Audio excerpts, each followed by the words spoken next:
지금 대한민국은 반일 선동 또 반일의 광풍이 불고 있다. 그렇게 말할 수밖에 없는 상황입니다. 어떻게 하든지 간에 타켓을 잡아서 마녀 사냥을 하는 시대. 야, 저 사람은 친일파구나. 저 사람은 토착 왜구구나. 그리고 조금이라도 일본에 대하여서 우호적인 관점이나 혹은 객관적인 관점을 가진 사람들은 다 친일파고 토착 왜구가 되어서 축창으로 찔러 죽여야 되는 그러한 아주 과거의 광우병의 촛불 시위 같은 그런 일들을 대한민국에서 보는 것 같습니다. 일본이 대한민국에 대하여 잘한 것은 잘했다. 잘 못한 것은 잘 못했다. 그러한 객관성을 가져야 됩니다. 지금까지 일본과 한국은 경제적 협력 파트너로서 함께 공영해 왔습니다. 일본에서 많은 것들을 수입해다가 한국에서 물건을 잘 만들어서 외국에 수출을 잘 해왔습니다. 사실은 어떤 면에서 일본에서 8월 2일 날 한국을 화이트리스트 국가에서 수출 우대 국가에서 제외한다는 것 때문에 반일의 광풍이 불었습니다. 한국이 일본의 수출 우대국이다. 그런 것은 그것 자체만으로도 이미 일본과 명백한 경제적인 협력 관계라는 것을 명시하고 있는 것이고, 또한 그 가운데 많은 일본의 도움을 받아왔던 것이 사실입니다. 일본이 화이트리스트 국가로서 수출 우대국으로 해준 나라는 지금까지 한국에 포함되어 있을 때로 한다면 27개 나라입니다. 전 세계 240개국이 넘는 나라 가운데 많지도 않고 27개 나라고, 그 가운데 아시아에서는 한국이 유일하게 들어가 있었습니다. 한국이 이제 빠지게 되었기 때문에 일본의 화이트리스트 국가는 26개가 됩니다. 말하자면 한국이 26개 나라를 제외하고는 다른 나라들처럼 이제 일본의 수출, 일본의 것들을 수입할 때, 일본 입장에서 수출할 때에 그때의 정상적인 다른 나라들처럼 서류 제출하고 그리고 허가를 여러 과정을 통해서 받아야 한다 그 말입니다. 그렇게 우대를 받았다 그 말이에요. 그러나 이제 우대해주지 않는다 그러니까 얼마나 성질나고 얼마나 적개심이 일고 분노하고 분개합니까? 그런 것이 한국 사람들의 심성인 것 같습니다. 일본이 과거에 조선시대 구한말 혹은 대한제국을 합병하였습니다. 그래서 한반도는 일본의 식민지가 되었습니다. 그러한 일을 어떻게 선하다, 어떻게 좋다, 그럴 수가 있습니까? 그러나 정말로 악하고 정말로 타락하고 정말로 지저분하고 더러웠던 나라가 조선입니다. 최소한 객관성을 유지하더라도 조선 말기는 그러했다 그 말입니다. 혹은 이순신 장군의 이야기를 통해서 얼마나 그 임진 외란 때도 당파 싸움이나 혹은 왕이나 정권을 잡은 자들이 악했는가 하는 것은 아실 수 있지 않습니까? 전쟁에서 잘 승리하고 잘 싸우는 장군을 끌어올려서 백의종군시키는 그러한 조선을 알지 않느냐 그 말입니다. 조선 후기로 가서는 더 심하고 조선 초기, 중기까지만 해도 심지어 많을 때는 조선 사람들이 60%가 노비였고 일반적으로는 그래도 20%에서 40%가 노비였던 나라가 조선입니다. 그러면 어떻게 그런 조선이라는 나라가 환영받을 수 있는 나라인가? 저는 그런 조선이라는 나라는 환영받을 수 없는 나라고 그것이 우리 조상들의 열매다 말할 수밖에 없습니다. 어쨌든 역사에 대한 이야기를 구구절절히 할 필요가 없다고 봅니다. 일본은 용서하지 못하는데 북한은 우리와 하나다. 중국은 우리와 하나다. 중국은 얼마나 우리 조상들을 많이 괴롭히고 고통스럽게 했습니까? 북한은 6.25 침략을 통하여 얼마나 비극을 가져왔고 그 외에도 무장 공비들을 수없이 보냈고 또한 간첩들을 통해서 대한민국을 전복시키려 해왔고 천안함을 폭진시켰고 연평 해전이 일어났고 연평도 포격이 있었고 얼마나 많은 공격을 해왔고 지금도 북한은 미사일을 계속하여 쏘아대고 있고 핵무기를 개발하고 핵무기를 계속하여 만들고 있습니다. 최근 또한 요즘에도 북한은 해커들을 통하여 해킹하면서 대한민국의 재산들을 돌아가고 있습니다. 전 세계적으로 이번에 유엔에서 보고서가 나왔는데 그 보고서를 통해서는 북한은 해킹 등을 통하여서 2조 원의 다른 나라, 한국을 포함한 나라들의 돈을 도둑질해 왔다. 이것이 어제 나타난 유엔 보고서입니다. 2조 원을 도둑질하고 있는 것이지요. 그러나 저는 북한은 우리의 형제고 같은 민족이고 함께이고 심지어는 6.25 남침에 대해서 이것은 둘 다 쌍방과실이다. 그렇게 주장하는 정권 속에서 우리가 살지 않습니까?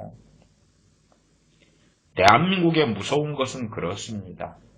일본을 악으로 규정하고 중국이나 북한에 대해서는 그들에 대해서는 좋은 아군이라 생각하고 일본을 악으로 규정하면서 사람들 들고 일어나서 마치 대한민국 자신들은 선한 것처럼 의로운 것처럼 거룩한 것처럼 그렇게 포장합니다.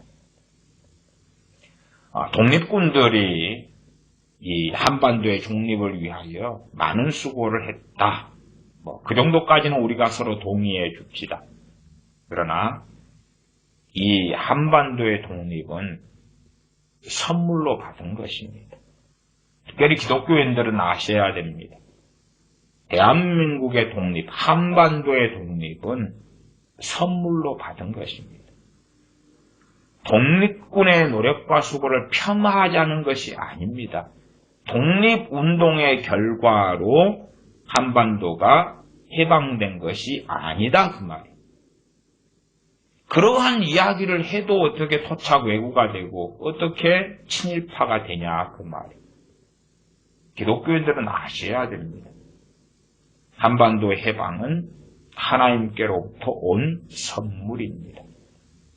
미국을 그 통로와 도구로 사용하셨지만 본질적으로 하나님으로부터 온 선물입니다.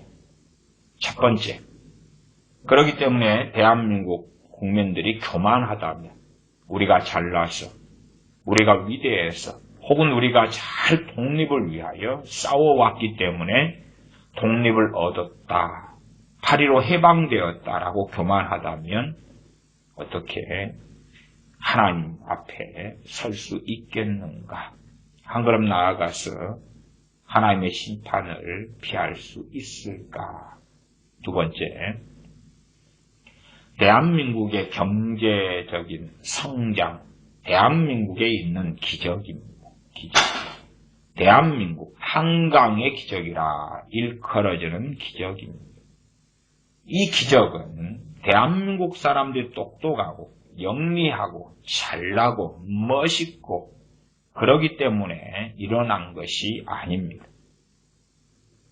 앞뒤 다 생략하고 이것은 또한 선물이다. 그 말. 저는 그렇게 해석하고 본다. 그 말입니다. 여러분들은 대한민국 사람들이 너무 잘나고 멋지고 위대하고 대단하고 그렇기 때문에 한강의 기적, 대한민국의 경제 발전이 있었다라고 믿고 싶으면 그렇게 믿으시라 그 말입니다. 말리지 않겠습니다. 그렇게 믿으시기 바랍니다. 대한민국은 너무나 위대한 나라다. 교회 안에서도 많은 사람들이 대한민국의 위대성을 전파해 왔습니다. 한민족의 위대함을 전파해 왔습니다. 끊임없이 교회 안에서 대한민국은, 한민족은 제2의 이스라엘이다. 그런 것부터 시작해서 제2의 유태인이다. 위대한 민족, 한민족이다. 한민족의 우월성을 계속하여 교회 안에서는 전파해 왔고 대한민국의 위대함을 계속 전파해 왔습니다. 한 나라의 국민으로서 그 나라에 대한 자부심을 가지는 것을 왜 반대하겠습니까? 그건 반대하지 않습니다. 자부심을 가질 수 있어요. 그럴 수 있어요. 그러나 하나님의 백성, 하나님의 사람들은 말씀의 근거에서 하나님 말씀 앞에 우리가 서야 됩니다. 한 나라의 국민으로, 한 국가의 소속원으로 주님 앞에는 설 수 없습니다. 한 나라에 살면서 그 나라에 대한 자부심은 가지라 그 말이에요. 그러나 최소한 대한민국 국민으로 살면서 대한민국이 가지게 된 경제 성장과 경제 부흥은 어디에서 왔는가?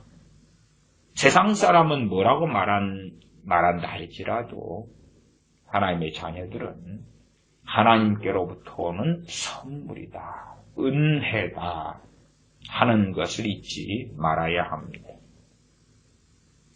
온 세상의 통치가 하나님의 손 안에 있습니다.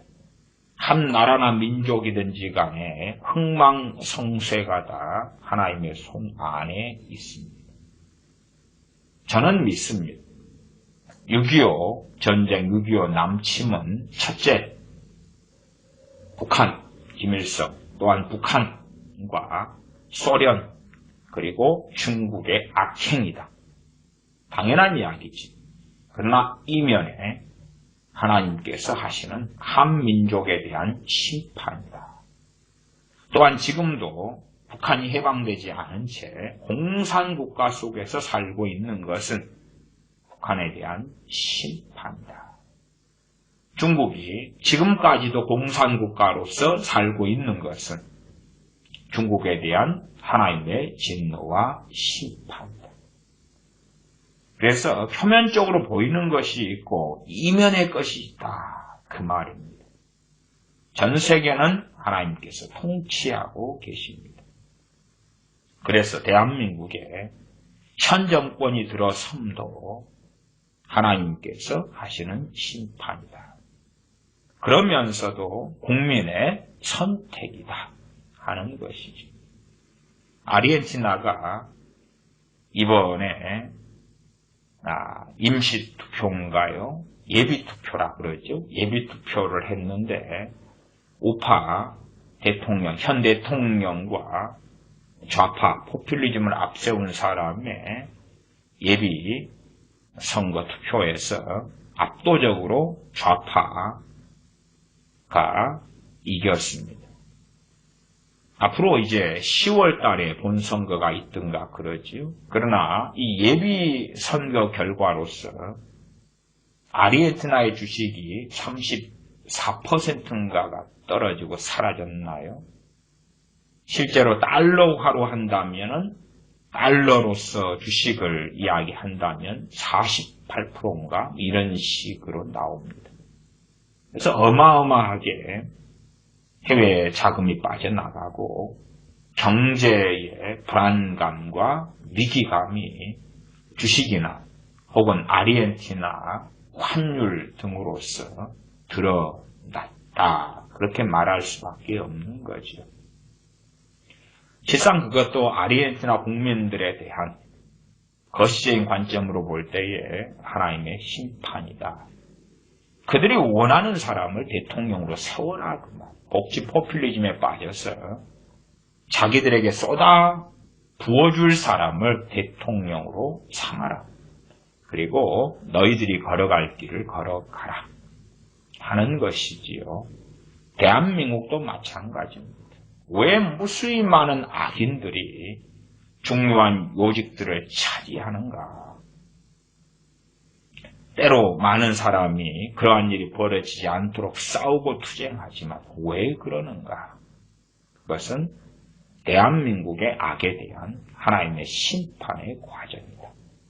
저는 그리 봅니다. 물론 그러면서도 악은 악이라 말해야 됩니다. 그러나 또한 이면에 하나님의 심판이 거기에 있다 하는 것입니다. 대한민국 국민들은 정말 교만합니다. 대한민국 청년들은 더 교만합니다. 우리는 우리가 노동하고 수고하는 것보다 더 많은 것을 쟁취하고 가져야 한다. 대한민국 노동자들은 정말 교만합니다. 우리는 우리의 노동에 대한 대가를 지금보다 더 많이 받고 누려야 된다. 그렇게 주장합니다. 정말 노동이 그렇게 생산성이 있느냐?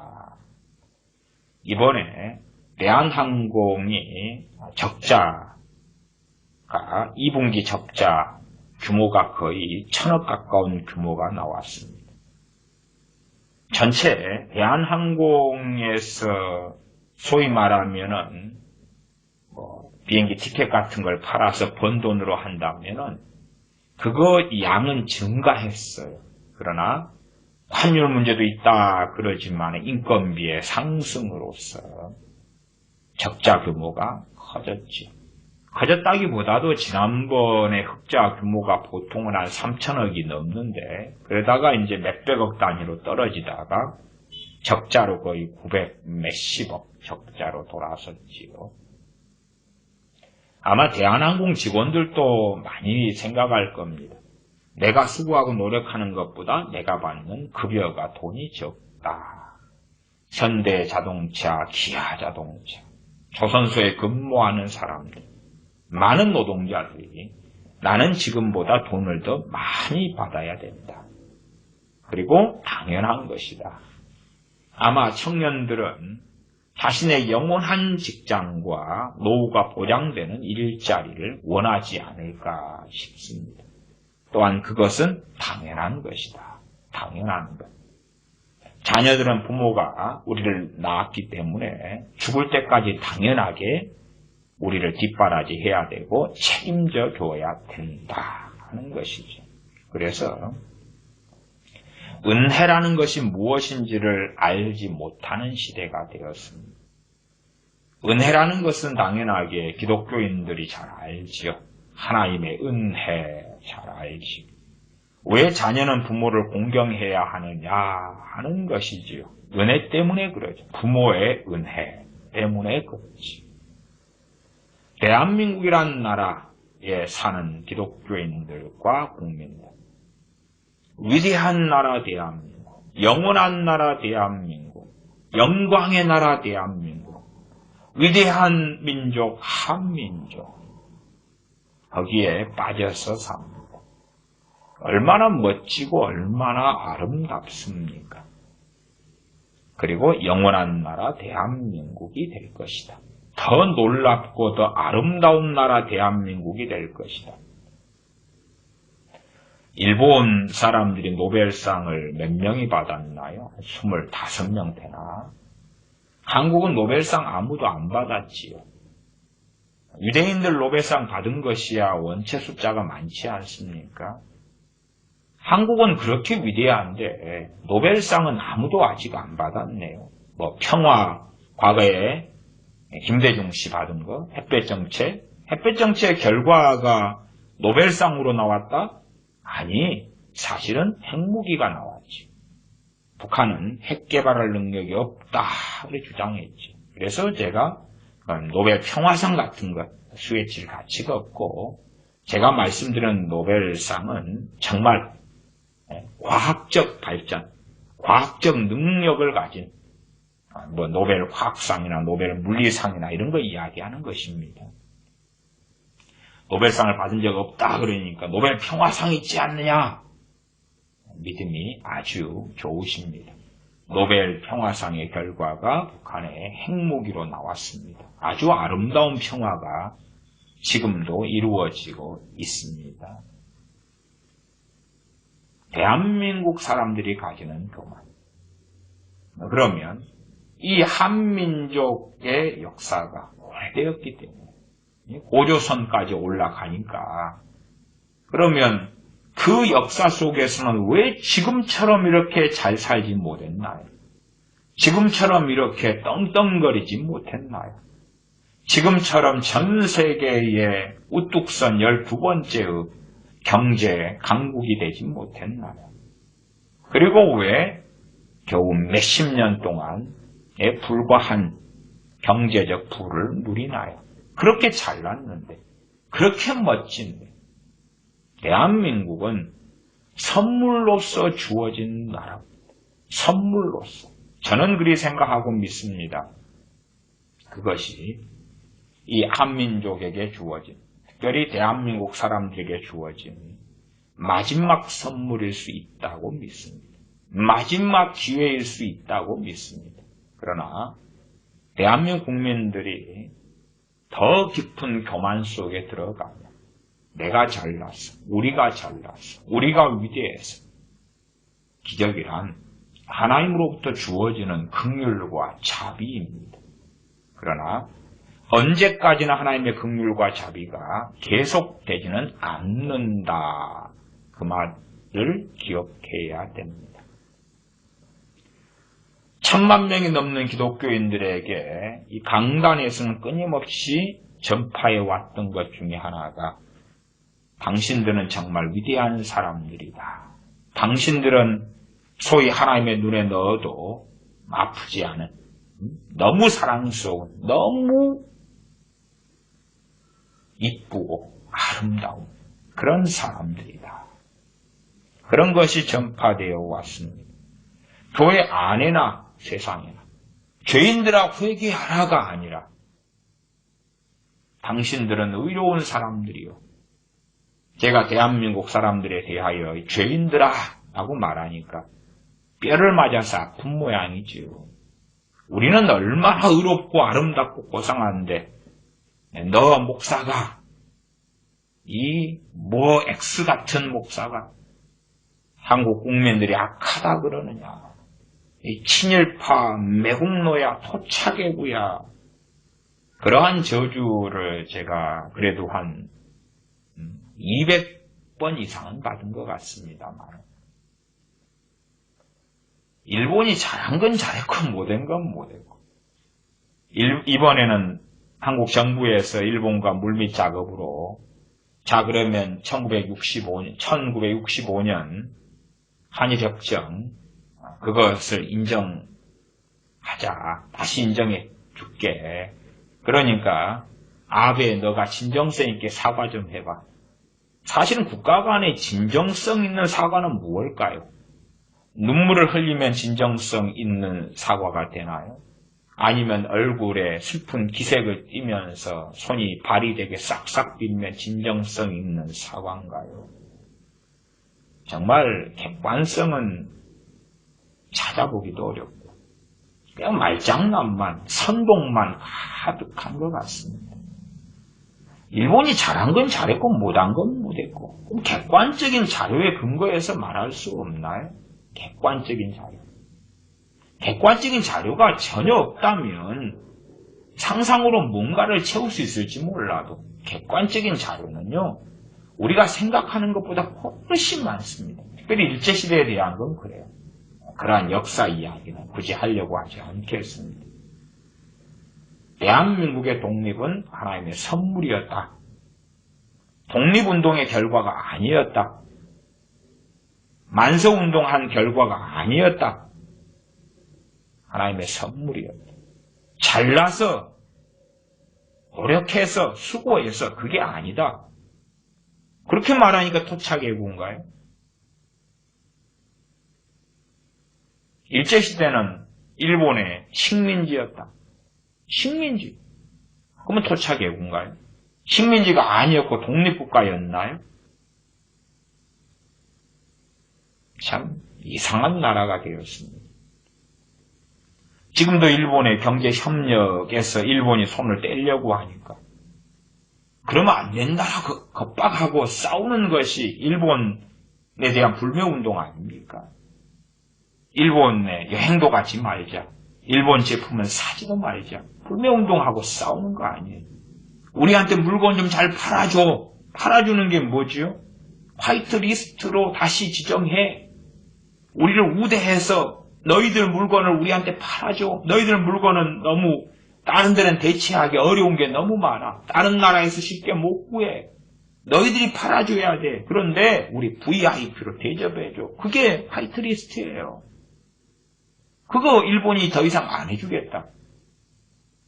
우리가 지난번에 판 불황수소 한꺼번에 그거 유통기한 얼마 안 되는데 잔뜩 수입해 가서 다 어디에 썼냐? 출처를 밝혀라. 또한 한국과 일본이 한일협정을 통하여 또한 배상을 통하여 이미 했는데 그것에 대하여 자꾸만 시비를 거는데 그러면서 너희들이 약속을 어겼다고 안 하는데 그건 무슨 말이냐? 어쨌든 일본이 옳은 말을 해도 일본이 옳은 말을 했을 때 옳다 그러면 토착 애국인 거예요. 저는 참 일본애가 우리 한국 사람이 한 90만 명 사나요? 그런 사람들은 아마 문재인 지령을 받고 살아야 될 것 같아요. 일본에 사는 90만 명의 한인들은 일본 법에 순종하고 따르고 일본 수상인 아베 밑에서 있어야 되니까 그 사람들은 한국에 사는 친일파가 아니니까 토착애국은 아니겠네. 그러면 그 한국에 일본에 사는 한국 사람은 일본 법을 안 지키고 아베와 싸워야 되나요? 이번에 노 아베 그리고 들고 일어난 일본 사람들이 있다더라. 그리고 확인해 봤더니 그쪽 사람들 다 저쪽 빨간 쪽 사람들 아니 조총련계나 저쪽 북한 쪽과 관련된 사람들이 일본 사람이랑 껍질 뒤집어 쓰고 그리고 소위 지령받은 사람들 중심이다. 저는 그렇게 보입니다. 그렇게 보여요. 제 눈에. 고발하지는 말아주세요. 어쨌든 대한민국 국민들은 그렇게 똑똑하지 않아요. 그렇게 영광스럽지 않아요. 대한민국이 대단히 영광스럽다? 월드컵 가지고 그렇게 이야기하려고 그래요? 경제력 가지고요? 아니요. 교만하다면 하나님께서 심판하실 거라. 얼마나 지금은 교만하며 완악하며 광패한지 몰라. 교회가 교만을 가리키고 민족적 교만을 가리키고 국가적 교만을 가리키고 강단에서 목사들이 국가적 민족적 교만을 가리키고 어떻게 그렇게 살아요? 최근에 순천에 있는 가장 큰 교회라 그던가요? 그 교회에서 제 MBC에서 나온 영상 틀어주면서 봐봐라 이런 친일파다 그러면서 이제는 반미해야 된다. 그리고 순천의 가장 큰 교회 목사님이 설교했다고 누가 제게 연락해 오셨더라고. 확인 안 해서 모르겠어요. 근데 반미로 돌아서야 된다. 우리가 친일하고 친미해가지고 얻은 게 무엇이냐?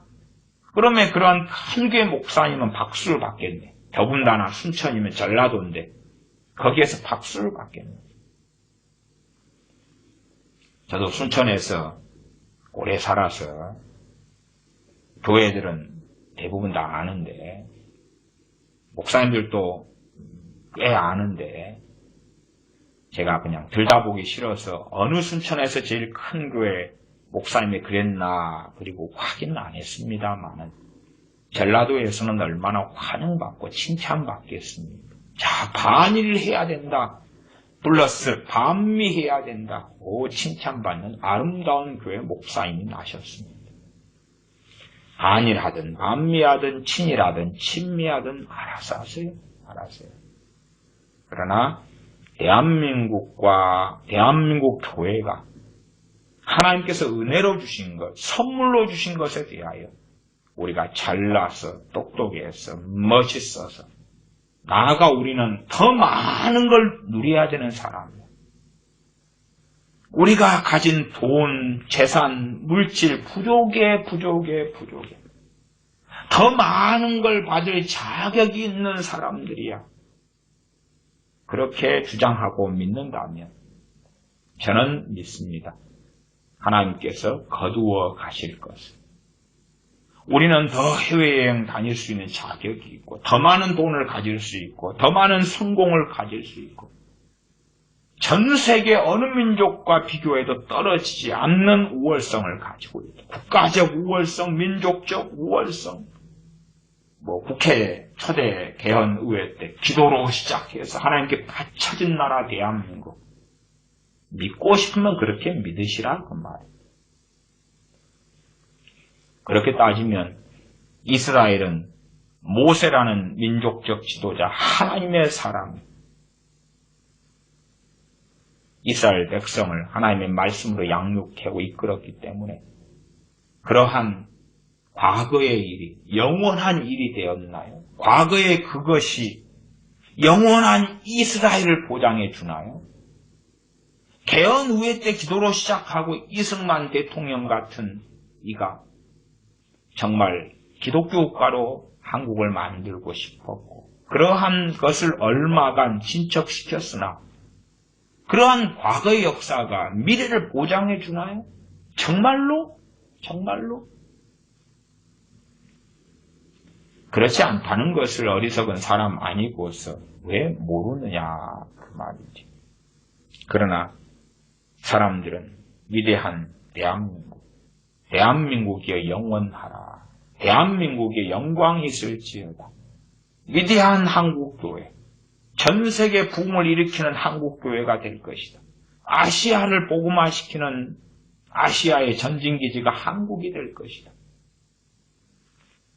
평화 통일이 대한민국 한민족은 위대하기 때문에 남북한 평화 통일이 될 것이다. 그 믿음이 제발 덕분에 이루어졌으면 하고 저는 바랍니다. 당연하게 저도 남한과 북한이 평화롭게 통일되고 더 위대하고 놀라운 경제 강국이 되기를 바라죠. 물론 그것보다 더 바라는 것은 말씀대로 사는 것입니다. 교회가 한국인들이 하나님의 말씀대로 사는 것을 더 원합니다.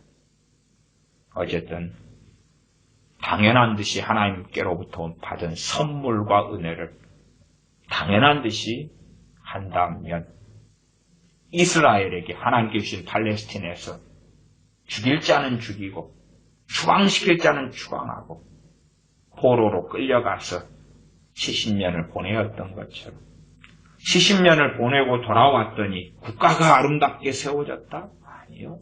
성벽도 없고 성전도 없고 정말 아름다운 이스라엘을 회복했다? 아니요.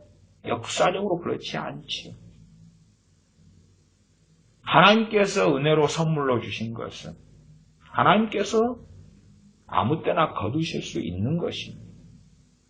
저는 대한민국이라는 나라나 한민족이 대한민국 사람 누려왔던 것들에 대하여 저는 그렇게 믿고 봅니다. 하나님의 선물이고 은혜였다. 그러면 대한민국 국민들은 한국교회는 하나님 앞에서 겸손하고 겸비해야 됩니다. 교만하여 당연한 듯이 내 것이고 심지어 더 많은 걸 누려야 된다고 주장한다면 베트남이 걸었던 길, 베네수엘라가 걷고 있는 길, 또한 지금 아르헨티나가 걷고 있는 길이 과연 한국이 걷는 길과 다를 것인가? 혹은 한국은 또 다른 양상의 비극 속에 들어가지 않을까? 하나님 앞에서 교만하지 않아야 한다 하는 말씀을 드릴 수밖에 없겠습니다.